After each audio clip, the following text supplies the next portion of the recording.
श्री स्वामी समर्थ. जयशंकर. यावर्षी येत आहे तो म्हणजे अधिक मास.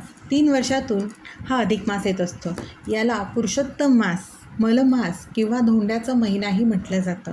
या अधिक मासामध्ये प्रत्येकजण काही ना काही सेवा, दानधर्म करत असतो. दानधर्म हा महिना हा आध्यात्मिक प्रगतीसाठी आहे, दानधर्म करण्यासाठी आहे. कारण या महिन्यात जे काही आपण करू ते आपल्याला अधिक प्रमाणात मिळत असतं. म्हणूनच या अधिक महिन्यातच आपल्या लेक जावयालाही आपण मान सन्मान देत असतो, त्यांचा मानपान करत असतो. कारण आपली मुलगी आणि जावई यांना लक्ष्मीनारायणाचा जोडा आपल्या शास्त्रात मानलं गेलेला आहे. म्हणूनच बऱ्याच ठिकाणी बरेच जण मुलीच्या आणि जावयाच्या हातून आपल्या घरी सत्यनारायण देखील घालत असतात. इतकं महत्त्व लेक जावयाला आपल्यामध्ये आहे. याच जावयासाठी आपल्याला आपल्या मुलीसाठी आणि जावईसाठी अधिक महिन्यामध्ये आपण असंच त्यांना भेटवस्तू देऊन दानधर्म करत असतो.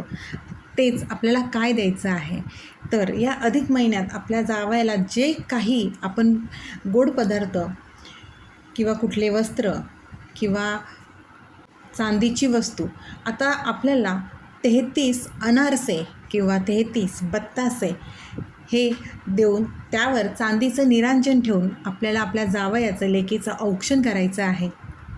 अधिक महिना हा 33 दिवसाचा असतो, म्हणून 33 या आकड्याला तेवढं महत्त्व आहे.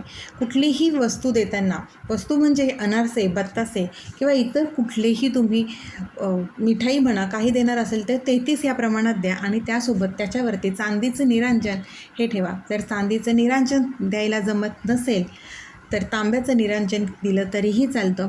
आपल्या आर्थिक क्षमतेनुसार आपल्याला दानधर्म करायचा आहे.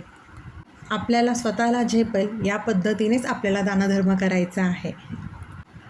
यासोबतच या अधिक महिन्यात विष्णूंची जेवढी सेवा करता येत असेल तेवढी सेवा आवर्जून या महिन्यात करा आणि 33 या पटीने आपल्या जावयाला किंवा अजून कुणालाही तुम्ही दान करू शकत असाल तर नक्कीच दान करा.